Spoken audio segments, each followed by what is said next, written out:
Hello बच्चों, तो कैसे हैं आप सभी। आई होप कि आप सभी अच्छे होंगे। मैं हूं आपकी टीचर अनुराधा सिंह। श्री समृद्धि क्लासेस में आपका एक बार फिर से स्वागत है। तो पिछले क्लासेस में जैसा कि हमने पढ़ रखा है व्हाट इज केमिकल रिएक्शंस और उनकी कैरेक्टरिस्टिक्स के बारे में, इस क्लास में हम उसके आगे के टॉपिक को डिस्कस करेंगे जो हमारा केमिस्ट्री का चैप्टर 1 है, उसके आगे के टॉपिक्स। तो पहला इस क्लास का जो पहला टॉपिक है वो है हमारा केमिकल इक्वेशंस। तो यहाँ पर हम पहले केमिकल इक्वेशंस को जानेंगे। जैसा कि हम केमिकल रिएक्शंस को जानते हैं कि कुछ चीजें होती हैं और उसका कुछ फॉर्मेशन दिखता है, लेकिन हम कैसे जानेंगे कि केमिकल रिएक्शंस हो रही हैं। तो उनकी जो कैरेक्टरिस्टिक्स मैंने बताया था, मतलब कुछ रिएक्शंस होंगी और वो जो 5 प्रॉपर्टीज मैंने बताई थी आपको, अगर उनमें से कुछ भी ऐसा होता है तो हम समझ जाएंगे कि केमिकल रिएक्शंस हो रहे हैं। अभी उनको भी हम देख लेंगे एक बार दोबारा से। चलिए पहले हम देखते हैं what is chemical equations. The method of representing a chemical equation with the help of symbols and formula of the substance involved in it is known as chemical equation। ऐसा मेथड जो केमिकल रिएक्शन है हमारा, उसको जो represent करते हैं किसके through, symbols and formulas के थ्रू। सिंबल्स एंड फॉर्मूलाज के थ्रू जो केमिकल इक्वेशन रिप्रेजेंट करते हैं उसे ही हम केमिकल इक्वेशन कहते हैं। तो ये तो हमारा डेफिनेशन वाला हो गया। समझते हैं पहले reactants given on the left side. जो रिएक्शन होगी उसमें जो रिएक्टेंट्स होते हैं, जो पार्टिसिपेट करते हैं रिएक्शन होने में, वो रिएक्टेंट्स होते हैं। And then the product on the right hand side, और जो फॉर्मेशन होता है न्यू सब्सटेंस का उसे हम प्रोडक्ट बोलते हैं, तो वो हमारे राइट हैंड साइड में होंगे। यहाँ पे एक इक्वेशन देखते हैं सबसे पहले आपको समझने के लिए। Zinc plus sulphuric acid gives rise to zinc sulphate plus hydrogen. यहाँ पर ये तो हमारा वर्डिंग फॉर्म में हो गया जो इक्वेशन लिखते हैं। अब जो अगर इसे हम सिंबल और फॉर्मूलाज के बेसिस पे अगर हम देखना चाहें किसी केमिकल इक्वेशंस को लिखने के लिए, तो हम क्या यूज कर सकते हैं, इनके सिंबल्स को। तो यहाँ पे जिंक प्लस, यहाँ पे Zn plus H2SO4 gives rise to ZnSO4 plus H2। तो यहाँ पे हमारा अगर हम रिएक्टेंट एंड प्रोडक्ट की बात करें, मैंने बताया कि जो लेफ्ट हैंड साइड होंगे वो हमारे रिएक्टेंट्स होंगे, and same as it is जो हमारे राइट हैंड साइड में होंगे वो हमारे प्रोडक्ट्स होंगे। जो भी फॉर्मेशन होगा न्यू सब्सटेंस का उसे हम प्रोडक्ट बोलेंगे, और जो भी पार्टिसिपेट करेंगे रिएक्शन होने में उसे हम रिएक्टेंट्स बोलते हैं। तो यहाँ पे Zn प्लस H2SO4 रिएक्टेंट हो गए, and then ZnSO4 plus H2 product हो गए। तो इसे हम शॉर्ट में लिख देते हैं, ये R और ये P। इतना तो आपको समझ में आ गया होगा। तो यहाँ पे हम इसे समझते हैं कि रिएक्टेंट्स एंड प्रोडक्ट्स, जैसा कि अभी मैंने बताया, यहाँ पर नोट फॉर्म में है the substance which take part in a chemical reaction. जो भी सब्सटेंसेस रिएक्शन में पार्टिसिपेट करते हैं रिएक्शन होने के लिए उसे हम रिएक्टेंट्स बोलते हैं। And the new substances produced as a result of chemical reaction is called products. और जो भी न्यू सब्सटेंसेस फॉर्म होते हैं उनकी प्रॉपर्टीज भी डिफरेंट होती हैं, उसे हम प्रोडक्ट कहते हैं। तो यहाँ पर ये टॉपिक हमारा एंड होता है। चलिए हम इससे रिलेटेड कुछ क्वेश्चंस देख लेते हैं। वहां पे हम रिएक्टेंट्स एंड प्रोडक्ट्स को डिफरेंशिएट करना सीखते हैं। तो ये है हमारा एक क्वेश्चन। जनरली ये क्वेश्चन जो है वो एग्जाम्स में 1 नंबर में आ जाता है और नहीं भी आ सकता है, लेकिन फिर भी आप इसे समझ लीजिए अच्छे से। Give the names of reactant and products in each case. तो हमें इस केस में यहाँ पे 3 क्वेश्चंस हैं ABC। हमें बताना है कि कौन सा रिएक्टेंट एंड कौन सा प्रोडक्ट है। जैसा कि मैंने बताया है आपको कि लेफ्ट हैंड साइड में जो भी रिएक्टेंट्स में पार्टिसिपेट करते हैं वो हमारे रिएक्टेंट्स होते हैं, और जो भी फॉर्मेशन होता है यहाँ पे न्यू प्रोडक्ट का वो हमारे प्रोडक्ट्स होते हैं। तो यहाँ पर अगर हम पता करें कि रिएक्टेंट्स कौन से और कौन से प्रोडक्ट्स हैं हर केस में, तो क्या होगा अगर हम आपसे पूछें कि ऑब्जर्व करके बताइए इसे क्या होते हैं। तो जब हम ऑब्जर्व करेंगे तो देखेंगे यहाँ पे रिएक्टेंट्स के साइड में CH4 एंड 2O2 है, तो ये हमारा रिएक्टेंट हो गया CH4 एंड O2। मैंने 2O2 क्यों नहीं लिखा, क्योंकि ये सिर्फ हमारा अमाउंट को दिखाता है कि कितना हमने यूज किया है ऑक्सीजन को, अमाउंट दिखाता है हमें बेसिकली। तो हमें अमाउंट नहीं लेना है, जो बेसिक वहां पे चीजें यूज हुई हैं बस वही चीजें रिएक्टेंट्स और प्रोडक्ट्स होते हैं। अब यहाँ पर 2H2O है तो इसे हम सिर्फ H2O लिखेंगे प्रोडक्ट्स में। सेकेंड बी वाला जो पार्ट है, यहाँ देखिए 3Fe प्लस 4H2O पार्टिसिपेट करके यहाँ पे Fe3O4 एंड 4H2 बना रहे हैं। तो यहाँ पे जब हम रिएक्टेंट्स लिखेंगे तो यहाँ पे अगेन हम सिर्फ Fe लिखेंगे एंड H2O। हम यहाँ पर 3 एंड 4 जो Fe और H2O में यूज हुए हैं नंबर्स को नहीं लिखेंगे। एंड देन अगेन यहाँ पर क्या फॉर्म हुआ है, Fe3O4 plus H2। Next third question है, जैसा कि अभी हम आगे समझेंगे ये वाला रिएक्शन अभी एक्टिविटी क्वेश्चंस में देखेंगे। यहाँ पर Mg plus O2 and MgO बना है। जो नंबर्स हैं यहाँ पर 2Mg और यहाँ पे 2MgO, उसे हम नोट नहीं करेंगे। तो यहाँ हो जाएगा Mg एंड ऑक्सीजन यूज हुआ है एंड देन फॉर्मेशन हुआ है MgO का। यहाँ पर हमने क्या सीखा कि रिएक्टेंट्स और प्रोडक्ट्स अगर हमें कभी क्वेश्चन में बताना होगा कि कौन से हैं, तो जो नंबरिंग होता है मींस जो बैलेंस्ड इक्वेशन होता है और जो बैलेंसिंग के लिए जो नंबर्स यूज करते हैं हम, वो सिर्फ वहां पे अमाउंट दिखाने के लिए रिएक्शंस में होते हैं। उन्हें हम कभी भी रिएक्टेंट्स एंड प्रोडक्ट्स डिफरेंशिएट करते टाइम नहीं लिखेंगे। चलिए अब हम अपने अगले क्वेश्चन की तरफ बढ़ते हैं, जो एक एक्टिविटी क्वेश्चन है मैग्नीशियम का ही, मैग्नीशियम रिबन का। तो चलिए हम आगे देखते हैं उसे। तो अब हम यहाँ पर एक एक्टिविटी को स्टडी करेंगे। एक्टिविटी क्वेश्चन मैग्नीशियम रिबन का है, जो एनसीईआरटी की बुक में गिवन है। तो यहाँ हम इसे देखते हैं। When magnesium ribbon burns in oxygen, it produces white dazzling flame and changes into a white powder. This powder is magnesium oxide.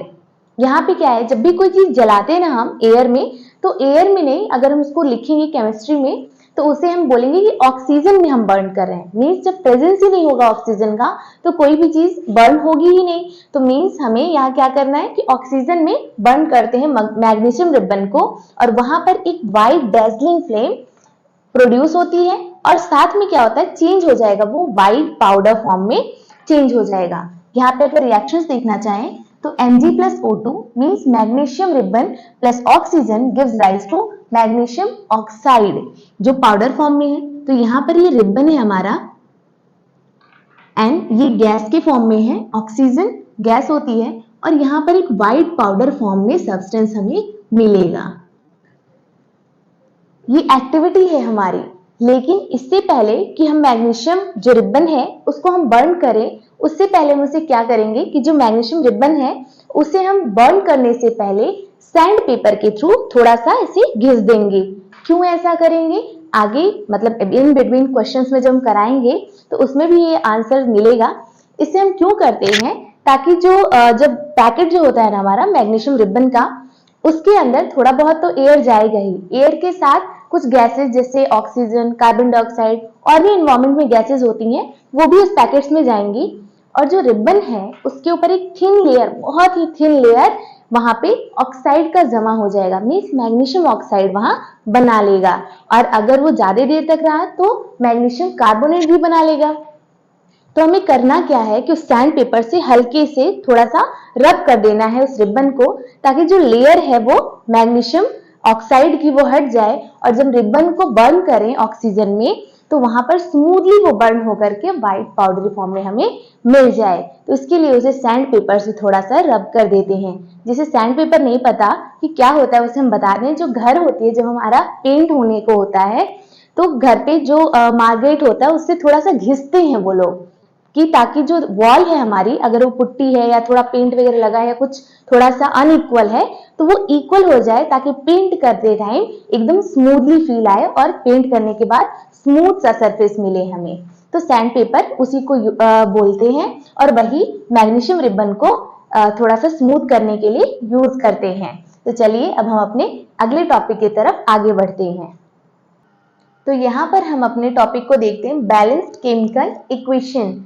अब केमिकल इक्वेशन तो हम समझ चुके हैं कि क्या होती है, सिंबल एंड फॉर्मूलाज के फॉर्म में किसी भी केमिकल रिएक्शंस को हम लिखते हैं। और केमिकल रिएक्शंस को कैसे पहचानते हैं, उनके 5 कैरेक्टरिस्टिक्स के थ्रू हम उन्हें समझते हैं। अब देखते हैं बैलेंस्ड केमिकल रिएक्शंस क्या होते हैं, और इसके बाद अनबैलेंस्ड केमिकल रिएक्शंस को भी हम देखेंगे। तो चलिए, अब balanced chemical equation has an equal number of atoms of different elements in reactants and products। Balanced chemical equation क्या होता है, इक्वल नंबर ऑफ एटम्स होते हैं बोथ साइड, रिएक्टेंट्स में एंड प्रोडक्ट्स में। यहाँ पर हमारा एक इक्वेशन है, zinc plus H2SO4 gives rise to ZnSO4 plus H2। यहाँ पर हमें देखना है कि बैलेंस्ड केमिकल इक्वेशन है या नहीं है। तो यहाँ पर हम देखेंगे सबसे पहले जो एलिमेंट्स इसमें यूज हुए हैं, जैसे जिंक, हाइड्रोजन, सल्फर, ऑक्सीजन, इसे हम लिख लेंगे। इसके बाद नंबर ऑफ एटम्स जो रिएक्टेंट्स में है and then number of atoms product में देखेंगे कि इक्वल है या नहीं है। तो सबसे पहले रिएक्टेंट साइड्स में हम देखते हैं, जिंक कितना हमारा वहां पर 1 है, 1 एलिमेंट, एंड देन हाइड्रोजन कितना हमारा 2 है। नेक्स्ट हम देखेंगे सल्फर है हमारा 1 एंड देन ऑक्सीजन की वैल्यू हमें यहाँ पे दे रखी है एलिमेंट 4। अब हम प्रोडक्ट साइड में सेम एलिमेंट्स की वैल्यूज को देखेंगे। जिंक हमारा यहाँ प्रोडक्ट में भी 1 है, सल्फर यहाँ पर हमारा 1 है, सल्फर यहाँ है, देन ऑक्सीजन 4 है एंड देन लास्ट में हाइड्रोजन हमारा 2 है। तो यहाँ हम देखेंगे कि जो हमारे रिएक्टेंट्स के नंबर ऑफ एटम्स हैं वो प्रोडक्ट्स में इक्वल है। सारे equal number of atoms reactants and जब प्रोडक्ट्स में होते हैं तो वो हमारी एक बैलेंस्ड केमिकल रिएक्शन होती है। अब हम देखते हैं कि अनबैलेंस्ड केमिकल रिएक्शन किसे कहते हैं। तो अब हम यहाँ देखते हैं अनबैलेंस्ड केमिकल इक्वेशंस को कैसे हम समझेंगे, यहाँ पर देखते हैं।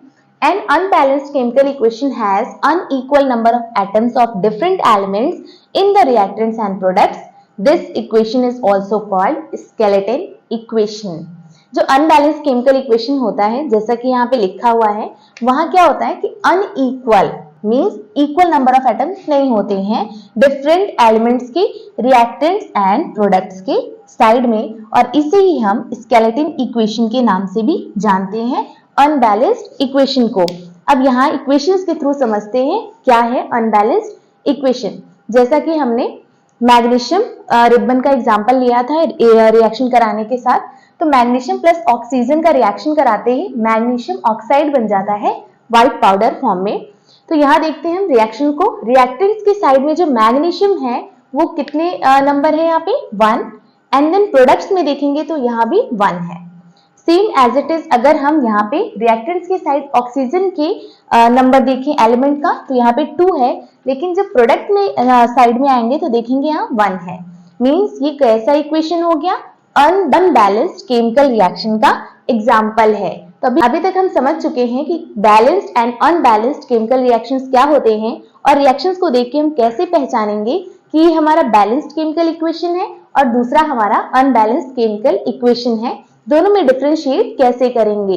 अब चलिए हम केमिकल इक्वेशंस को बैलेंस कैसे करते हैं इसे हम देखते हैं। तो यहाँ पर हमारे ये कुछ क्वेश्चंस हैं, इनसे हम सीखेंगे कि कैसे किसी केमिकल इक्वेशन को बैलेंस करते हैं, और ये सारे हमारे अभी अनबैलेंस्ड केमिकल इक्वेशंस हैं। तो चलिए हम पहला क्वेश्चन देखते हैं, H2 plus O2 gives rise to H2O। अगर हम रिएक्टेंट साइड में देखें तो यहाँ पे 2 टाइम्स ऑफ हाइड्रोजन है और यहाँ पर 2 टाइम्स है, मींस हाइड्रोजन बैलेंस है। यहाँ पर रिएक्टेंट साइड में ऑक्सीजन के 2 एलिमेंट्स है एंड यहाँ पर हमारे ऑक्सीजन के 1 एलिमेंट है। तो सबसे पहले इसे बैलेंस करने के लिए जैसे ही हम यहाँ पर 2 लगाएंगे, क्या होगा यहाँ पर रिएक्टेंट साइड में हमारा यहाँ पे, क्योंकि ऑक्सीजन तो बैलेंस हो गया लेकिन हमारा हाइड्रोजन इधर प्रोडक्ट साइड में 4 हो गया, 2 2 जा 4। अब यहाँ पे 2 है तो यहाँ 2 लिख देंगे, तो 2 2 जा 4 हो जाएगा। मींस ये जो होता है ना ये मल्टीप्लाई होता है, और कभी भी बैलेंस करने के लिए किसी भी इक्वेशंस के हम यहाँ पे नहीं लगा सकते हैं, नीचे साइड में अंदर हम नहीं लगा सकते हैं नंबर। उसको बैलेंस करने के लिए हमें हमेशा इसके आगे ही लगाना होगा। अब चलिए सेकेंड इक्वेशन देखते हैं, CO2 plus H2O gives rise to C6H12 and O6 plus oxygen। तो यहाँ पर हम देखेंगे कि कार्बन का 1 है हमारा एलिमेंट और यहाँ पे 6 है, तो इसे हम पहले 6 बना देंगे। अब क्या होगा यहाँ पे हम देखेंगे कि सबसे ऑक्सीजन क्या है, 6 2 जा 12 एंड 1 13, और इस साइड हम देखेंगे प्रोडक्ट में 6 प्लस 2 कितना है हमारा 8 है।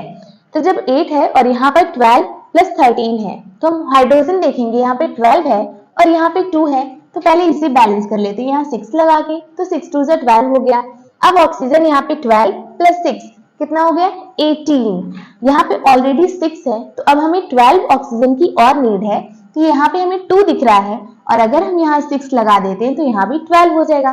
Means 12 plus 6 18 oxygen, 12 plus 6 18 oxygen. Carbon 6, यहाँ भी कार्बन 6, ऑक्सीजन यहाँ पे 12 है, सॉरी हाइड्रोजन यहाँ पे 12 है एंड देन यहाँ भी 12 है। तो हमारे कार्बन, हाइड्रोजन एंड ऑक्सीजन तीनों इस इक्वेशन में बैलेंस हो चुके हैं। अब नेक्स्ट क्वेश्चन देखते हैं। CH4 plus O2 gives rise to CO2 plus H2O। अब यहाँ पर हम कार्बन को देखेंगे सबसे पहले, दोनों यहाँ 1 एलिमेंट्स हैं। देन हम हाइड्रोजन देखेंगे, यहाँ 4 है और इधर देखेंगे तो यहाँ 2 है। तो हाइड्रोजन को बैलेंस करने के लिए यहाँ पे हम 2 लगा देंगे। अब क्या होगा, ऑक्सीजन देखेंगे इस साइड 2 है, यहाँ पे 2 और यहाँ 2 है। मीन्स 2 2 प्रोडक्ट साइड में हमारे 4 ऑक्सीजन मॉलिक्यूल्स हैं, एलिमेंट्स हैं। और अगर हम इस साइड में देखेंगे तो यहाँ पे सिर्फ 2 है, तो 2 2 4 हो गया। अगर इसे हम 4 बनाना चाहें तो यहाँ हमें 2 लगाना होगा।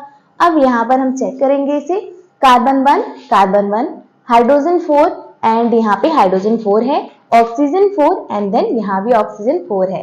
ये इक्वेशन भी हमारी बैलेंस हो चुकी है। नेक्स्ट क्वेश्चन की तरफ आगे बढ़ते हैं। Fe plus H2O gives rise to Fe3O4 plus H2। अब यहाँ देखेंगे आयरन हमारा 1 है और यहाँ पर 3 है, तो इसे हम बैलेंस करने के लिए यहाँ पर हम 3 लगा देंगे। नेक्स्ट हम देखेंगे हाइड्रोजन यहाँ 2 है और यहाँ भी हाइड्रोजन 2 है, मीन्स बैलेंस है। लेकिन यहाँ पे ऑक्सीजन 4 है और यहाँ क्या होगा, ऑक्सीजन 1 है, तो यहाँ हमें 4 लगाना ही पड़ेगा। जैसे ही हम ऑक्सीजन यहाँ 4 लगाएंगे, यहाँ डिस्टर्ब हो जाएगा हमारा हाइड्रोजन जो कि वहां 2 था, तो 4 2 8, अगर 8 बनाना होगा तो यहाँ भी हमें 4 लगाना होगा। लेकिन यहाँ पर अभी देखेंगे हम कि बैलेंस हो चुका है। Fe3 हाइड्रोजन यहाँ पे 8 है और यहाँ पे भी 8 है, ऑक्सीजन 4, तो ये हमारे 4 इक्वेशंस बैलेंस हो चुके हैं। तो ये कुछ क्वेश्चंस हैं जो आपको होमवर्क में करने हैं और कमेंट सेक्शन में जरूर इसका आंसर करके मुझे बताइएगा, ताकि मुझे क्लियर हो जाए कि आपको इस क्लास से कितना समझ में आया है और कहाँ डाउट रह गया, ये भी जरूर बताइएगा, ताकि आगे की क्लासेस में मैं आपके डाउट्स को अच्छे से क्लियर कर सकूं। इससे पहले के जो टॉपिक्स थे पिछले क्लासेस में, आपको प्लेलिस्ट में उसके वीडियोस एडेड मिल जाएंगे। आप वहां से जाकर के उन वीडियोस को देख सकते हैं और अपने डाउट्स क्लियर कर सकते हैं। और आने वाली क्लासेस की जो वीडियोस हैं वो भी आपको प्लेलिस्ट में मिल जाएंगी। आज के लिए बस इतना ही, मिलते हैं हम आपसे नेक्स्ट क्लास में। Like, share and subscribe. Thanks for watching, bye bye.